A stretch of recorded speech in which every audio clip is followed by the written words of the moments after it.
Anda kembali menyaksikan Special Report Bersatu Melawan Corona. Pemirsa, pemerintah melalui Kementerian Kesehatan akan mensosialisasikan penggunaan APD bagi tenaga kesehatan sesuai standar dan penegakan hukum. Dan langsung saja kita bergabung kembali menuju Media Center Gugus Tugas Percepatan Penanganan COVID-19. Diharapkan dapat membantu tetap terjaganya ketersediaan APD selama masa pandemi. Penggunaan APD yang tepat guna akan mampu bertindak sebagai penghalang antara bahan infeksius seperti virus dan bakteri pada kulit, mulut, hidung atau selaput lendir mata bagi tenaga kesehatan maupun pasien. APD sebagai penghalang memiliki potensi untuk memblokir penularan kontaminan seperti darah, cairan tubuh, atau sekresi pernapasan. Penggunaan APD yang tepat guna juga harus disertai praktek pengendalian infeksi. Sekali lagi, penggunaan APD yang tepat guna juga harus disertai praktek pengendalian infeksi lainnya oleh tenaga kesehatan maupun dokter, dokter gigi, dan perawat. Seperti mencuci tangan yang benar pada 5 momen cuci tangan, etika batuk dan bersin, serta penting sekali lagi pemindahan atau pembuangan APD yang telah terkontaminasi atau telah digunakan untuk mencegah terpaparnya pemakai dan orang lain terhadap bahan infeksius.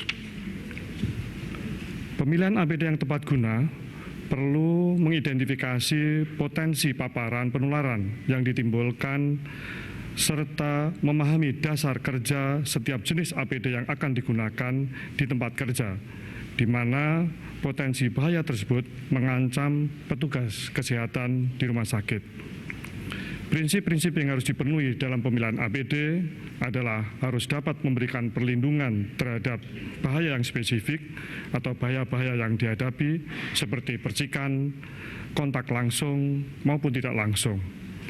APD hendaknya seringan mungkin dan nyaman digunakan, dapat dipakai secara fleksibel, tidak menimbulkan bahaya tambahan, tidak mudah rusak, memenuhi ketentuan dari standar yang ada, pemeliharaan mudah, dan tidak membatasi gerak petugas kesehatan.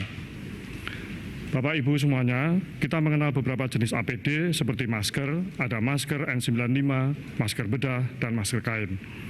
Pelindung wajah, pelindung mata, gaun, celemek atau apron, sarung tangan, pelindung kepala, dan sepatu pelindung.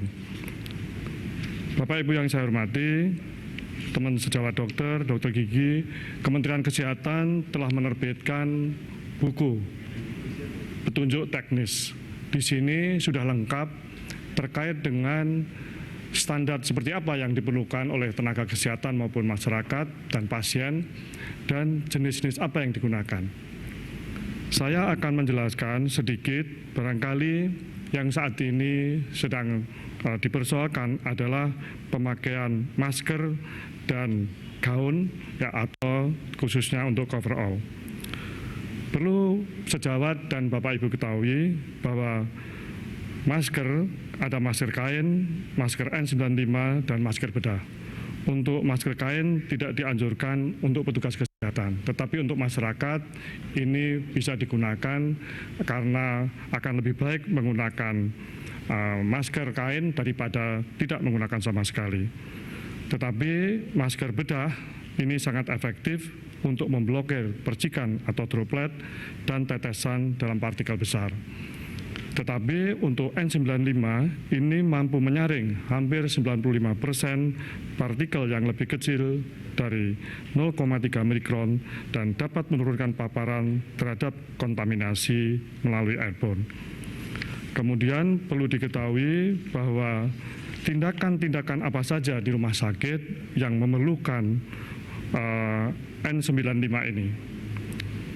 N95 ini mampu mencegah transmisi airborne yang bisa terjadi pada tindakan-tindakan yang memicu terjadinya aerosol seperti pada intubasi trachea, pada ventilasi non-invasif, pada tracheostomi, pada resusitasi jantung paru, pada ventilasi manual sebelum intubasi, nebulasi, dan bronkoskopi.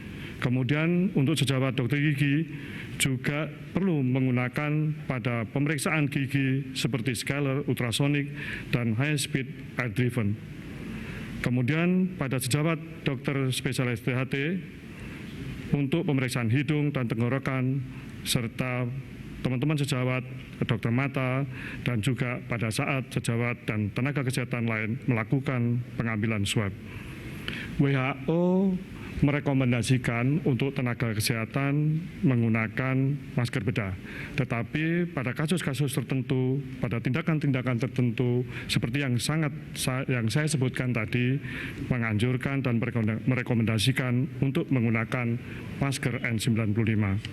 Tetapi memang CDC itu lebih menganjurkan penggunaan masker N95. Tetapi sekali lagi, WHO merekomendasikan penggunaan masker N95 pada kondisi-kondisi tindakan yang seperti saya sebutkan di atas. Kemudian yang kedua, terkait dengan gaun coverall, bahwa WHO dan CDC sampai saat ini tidak mempersyaratkan coverall. Namun, apabila fasilitas pelayanan kesehatan menyediakan sebagai alternatif, itu bisa digunakan.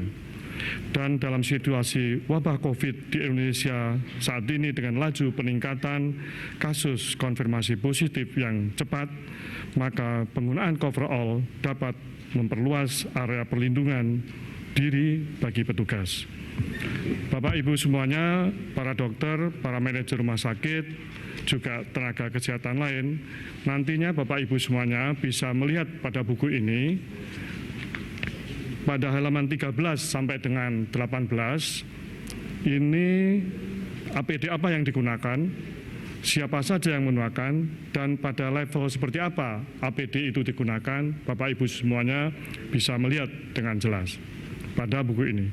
Kemudian juga bahan apa saja yang diperlukan apabila Bapak Ibu semuanya ingin menggunakan APD. Untuk masyarakat, sekali lagi, dan fasilitas pelayanan kesehatan yang membuat APD sendiri juga akan memperhatikan kualifikasi atau spesifikasi bahan yang diperlukan, dan semuanya ada di dalam petunjuk teknik ini.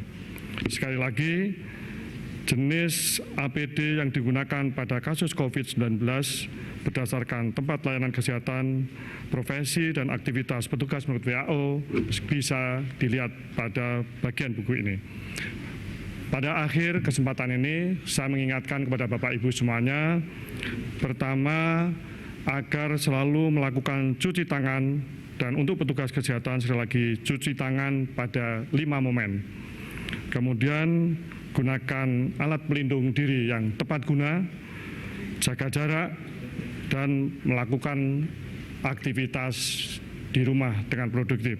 Kemudian untuk teman sejawat dokter, tenaga kesehatan yang berusia lebih dari 60 tahun atau memiliki penyakit penyerta bisa melakukan aktivitas layanan di rumah melalui teknologi informasi atau telemedicine. Sekian, terima kasih. Assalamualaikum warahmatullahi wabarakatuh.